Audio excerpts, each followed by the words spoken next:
Canute died in 1035 AD. His son, Harold Harefoot I, inherited the English crown.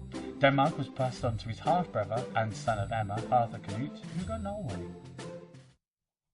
Magnus? That sounds like an ice cream.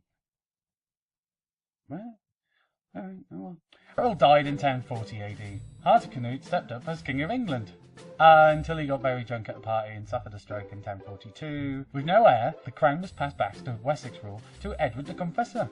Edward, having spent a very long rule, but not quite as long as Ethelred, restructuring the churches and kingdoms, earldoms and councils.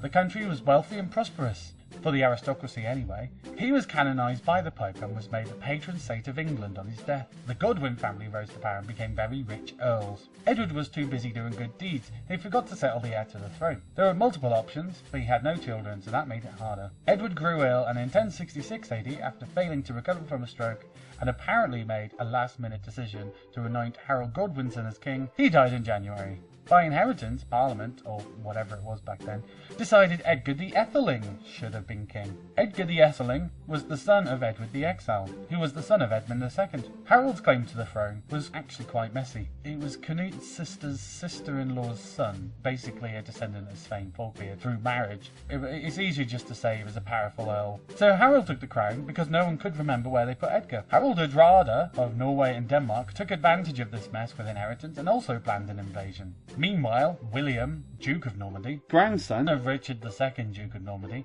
and therefore grandnephew of Emma of Normandy, wanted a piece of the pie. After rescuing Harold Godwinson from a shipwreck one foggy night, way back when, Harold thanked him by apparently giving him the crown of England should Edward die. Of course he didn't stick to his promise, but once William found out that Edward died, he too planned an invasion.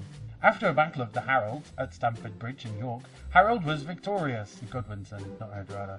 Without time to recoup, he heard of the Normandy landings. Not Normandy landings, I meant the Normans landing.